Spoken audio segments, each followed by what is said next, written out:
The vast expanse of space stretched infinitely in every direction, an endless ocean of darkness pierced by the faint glow of distant stars. Floating silently within this abyss was the Explorer 7, a lone spacecraft adrift in the void.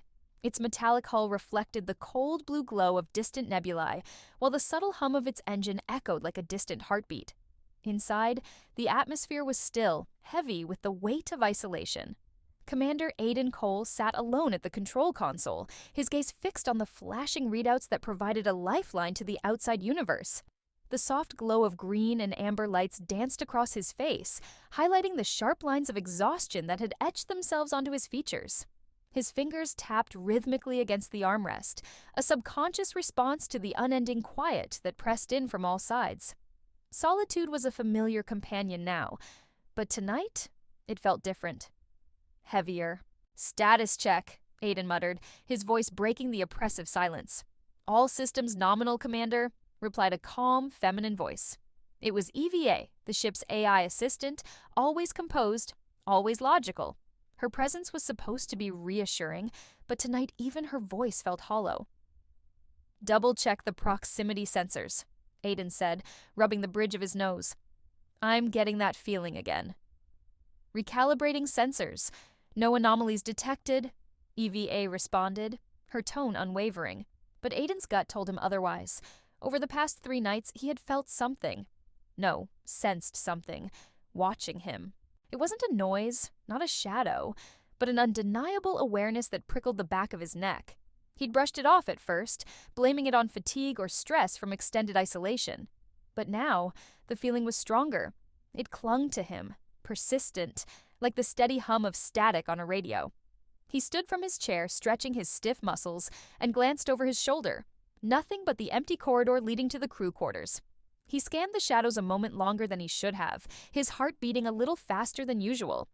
"EVA, run a shipwide sweep for life signs," Aiden said, his voice lower, quieter, as if afraid to draw attention to himself. "Initiating scan," EVA replied. A faint pulse of light traveled through the ship's interior sensors, sweeping from room to room. "No additional life signs detected. You are alone, Commander." Alone. He chuckled under his breath, but it was a hollow sound. Alone was safe. Alone was predictable. But something about tonight didn't feel predictable. He checked the oxygen levels, the radiation shields, the engine temperatures. Everything was fine. Yet, his instincts refused to quiet down. A distant clang echoed from somewhere below. He froze. The sound was subtle, like metal on metal, but it traveled through the hull with a clarity that sent a chill down his spine. It wasn't the rhythmic clang of an engine shift. It was too irregular, too deliberate. "EVA, did you hear that?" he asked, his eyes narrowing on the floor beneath him. "Affirmative," EVA replied, but this time her tone felt different. Not cold, but curious. "Possible impact detected on Deck B. No hull breach recorded. Deck B was the cargo hold. No one had been down there for weeks. No reason for anything to move. No reason for anything to make noise."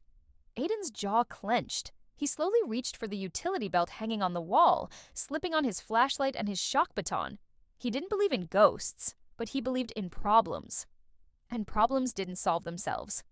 He descended the narrow ladder to Deck B, each step heavier than the last. The air was colder here, the lights dimmer, flickering faintly as if on the edge of failure. Long crates and sealed cargo pods lined the walls, each one large enough to hide something. His breath came slow and shallow, each inhale calculated to keep himself calm. The clang came again. Louder this time. Closer. His flashlight beam sliced through the dimness, illuminating rows of crates stacked in perfect symmetry. The shadows they cast were jagged and sharp, creating shifting patterns as he moved. His pulse thudded in his ears. He stepped forward slowly, the rubber soles of his boots making the softest thump against the metal floor. "EVA, pinpoint the source of that noise," Aiden whispered, his eyes darting to every dark corner. "Source of disturbance, crate 17B," EVA responded. Aiden's flashlight beam locked onto it, a large gray container with reinforced clamps and a biometric lock. It hadn't been touched in weeks. His heart thudded harder as he stepped forward, his hand tightening around the grip of the shock baton. "Cargo inventory," he muttered, trying to steady his breath. What's supposed to be in 17B? Standard mineral samples from Epsilon 4? EVA replied, as cool as ever. Non-biological, inert, sealed upon collection. Then why is it moving? He whispered to himself, eyes locked on the container as if expecting it to lunge at him. Silence. He took another step forward, and the crate shifted. A small, almost imperceptible movement, but enough to jolt his heart into overdrive. His flashlight beam caught the faintest motion, something inside pressing against the wall of the crate from the inside. His fingers tensed on the grip of the baton. EVA, prepare to seal the cargo hold. Authorization Col 47 Delta, he said, voice low but firm. Command accepted. Cargo hold sealing in 30 seconds, EVA replied, but 30 seconds suddenly felt like a lifetime. The crate shifted again, harder this time. A metallic creak echoed through the room as the biometric lock's lights flickered from green to red. Aiden's breath caught in his throat. Something was overriding the lock. EVA, override that access, now! Aiden's voice cracked as his nerves flared. Override failed, she responded. Unknown entity initiating release protocol. His heart pounded. Entity? That wasn't supposed to happen. That wasn't supposed to be possible. A sharp hiss echoed through the room as the seal on the crate broke with a pressurized pop. Cold vapor seeped from the edges of the container like breath on a winter morning. Aiden's breath came faster. His muscles coiled like springs. The flashlight beam shook in his hand. Click, click, click. It was faint at first, a slow, rhythmic tapping coming from inside the crate. The tapping grew faster, louder. Something inside was knocking, counting. His brain screamed to run, but his body refused to move. Click, click, click, click. The lid to the crate shifted upward, slowly, deliberately. His eyes widened in disbelief as the lid tilted to one side, and from the rising fog, two long, thin, claw-like fingers curled over the edge. His breath caught in his throat. The fingers gripped the edge, and with one slow, smooth motion, it pulled itself up. A black, glossy head emerged, featureless except for a slick sheen that caught the dim light. No eyes, no mouth, no face, just a smooth, elongated surface like polished obsidian. The fingers stretched impossibly long, like they were searching, feeling. It tilted its head slowly, listening. Aiden's breath stopped. His flashlight beam froze on the figure as it rose fully from the crate. Tall. Too tall. It didn't breathe. It didn't twitch. It simply stood there, motionless as a statue. For a moment, neither of them moved. His fingers hovered over the emergency lock button. One move, and the room would seal. One press, and he'd be safe. The figure turned its head toward him. He didn't hear it. He didn't see it. But somehow, he knew it was staring at him. The silence was broken by a voice too familiar to be real. You are not alone, Aiden, it whispered. His eyes went wide. His heart stopped. It knew his name. The silence that followed was deafening. Aiden stood frozen, every muscle in his body tense, his breathing shallow and uneven. His heart pounded in his chest like a war drum, each beat reverberating in his ears. The smooth, faceless head of the figure remained tilted in his direction, unmoving, yet undeniably aware of him. His mind was a storm of fragmented thoughts. Run, fight, lock the room, call EVA, do something. But his body refused to obey. It felt as though an invisible force had taken hold of him, rooting him in place. His fingers hovered millimeters from the emergency seal button on his utility belt, but he couldn't push it. He couldn't even blink. The figure took a step forward, a soft, deliberate movement. Slow, methodical, and utterly silent. Its elongated limbs moved with the precision of a predator that had no need to rush. Aiden's eyes followed every motion, his mind screaming at him to act, to move. But his body stayed locked in place. This isn't fear. This is something else. His instincts were sharp from years of training, but they had never prepared him for something like this. EVA, Aiden whispered, barely able to push the words past his dry throat. Yes, Commander, came the calm reply. Seal. Hold, he grunted, forcing each word out with every ounce of willpower he could muster. Unable to comply, EVA responded, External override still in progress. His eyes darted to the walls where the emergency lockdown indicators remained dark. Override. The realization hit him like ice water. Whatever this thing was, it wasn't just a biological threat. It had control. It was smarter than him. The figure moved again, tilting its head in a slow, almost inquisitive motion. Its featureless face offered no expression, no emotion, just that unnatural, glossy surface that reflected the dim glow of the ship's emergency lights. It moved closer, one deliberate step at a time. The sound was faint, just the gentle press of its long, clawed feet against the metal floor. "Stop!" Aiden hissed, lifting his shock baton, his hand finally free from its invisible paralysis. He flicked it on, and a crackling arc of electricity danced along the tip. The soft buzz filled the silence like a warning rattle. The figure stopped. For a brief, fragile moment, there was stillness. "That's right," Aiden muttered, his grip firm on the baton. "Not one more step." His voice carried the practiced authority of a man who had faced danger before, but the quiver at the edge of his words betrayed him. The figure didn't move. It didn't retreat. It didn't charge. It just stood there. "What do you want?" Aiden asked, his eyes locked on the smooth, obsidian-like face. His breath was shallow, sharp, and fast. "Can you understand me?" For a moment, nothing happened. Then slowly, it raised one of its long, clawed fingers. The motion was deliberate, slow, and eerily precise. It pointed at him. At him. His breath caught in his throat. A chill ran down his spine, cold as space itself. "EVA," he whispered, his eyes fixed on the figure, his voice trembling. What am I looking at?" "Unknown life form. No data available." The finger remained pointed at him for several heartbeats before it slowly lowered. Then, without warning, the figure's head twitched to the side with a jarring snap, its faceless head jerking at an unnatural angle. A wet, organic crunch echoed from the movement, like bones shifting under pressure. "Commander," EVA's voice chimed in, "biometric anomaly detected. Heart rate spiking. Adrenaline levels critical. Shall I administer a sedative?" "No sedatives," Aiden barked, his eyes darting between the figure and the exit hatch at the far end of the room. 10 meters, 10 steps. He could make it. He could run, lock himself in the flight deck, and vent the cargo bay. But something deep in his gut warned him. If you run, it will follow. The figure tilted its head again. This time, it wasn't slow.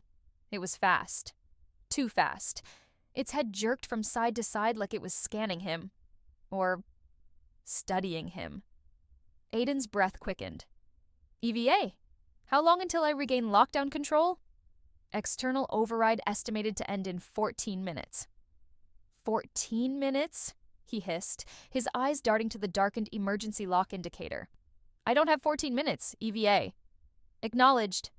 The figure shifted, taking another step forward. The movement was faster than before, smoother, and more confident.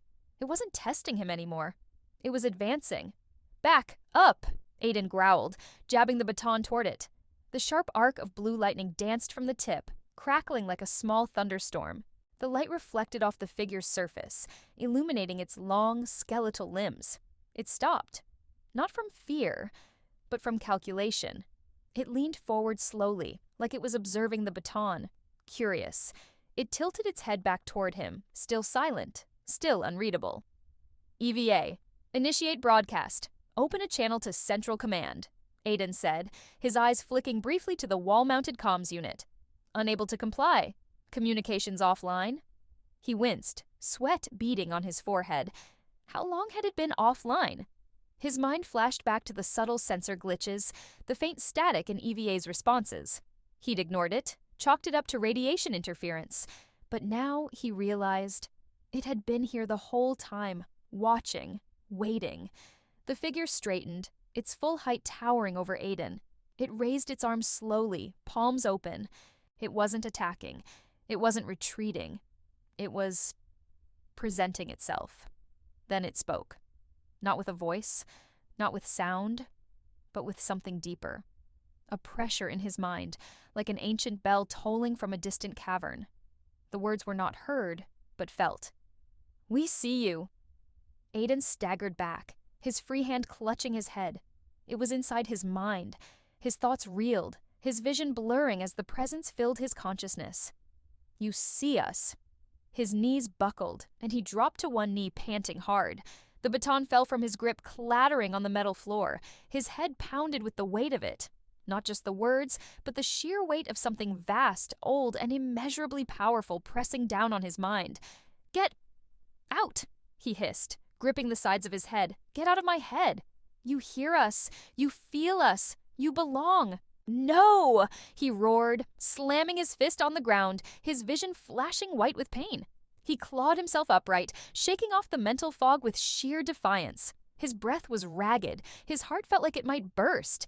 But he was still Aiden Cole, commander of Explorer 7. He stumbled back toward the hatch, his fingers slamming the manual override. The metal door slid open, revealing the narrow corridor beyond.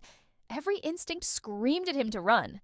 But he didn't. He looked back at it. The figure had lowered its arms. It stood perfectly still in the shadows, its faceless head staring directly at him. It didn't chase him. It didn't follow. It just stood there, watching. "I am not yours," Aiden said, his voice sharp, his breath steady now. "You hear me? I am not yours." He slammed the hatch closed. This time, it locked. He stood there, panting, his back pressed against the cold metal. The silence of space crept back in. No footsteps, no clangs, no tapping, but the feeling of being watched never left. He knew it was still there. It always had been. "You see us," the voice echoed once more in his mind. But this time, he whispered back, "Yeah, I see you too." The lights flickered overhead, casting brief flashes of cold, sterile light down the narrow corridor.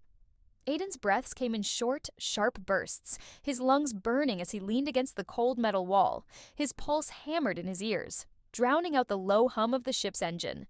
His eyes were locked on the hatch in front of him. Sealed, locked, and secured. But it didn't feel secure. Not anymore. The silence pressed down on him, heavier than the vacuum of space outside. His eyes darted up to the ceiling vent, then to the floor grating, scanning every shadow, every crevice where something might be hiding. He felt it now, that overwhelming sensation of being watched. It wasn't paranoia, it was real. "EVA," he whispered, wiping a slick layer of sweat from his brow. "Status report. Any life signs detected outside the cargo hold?"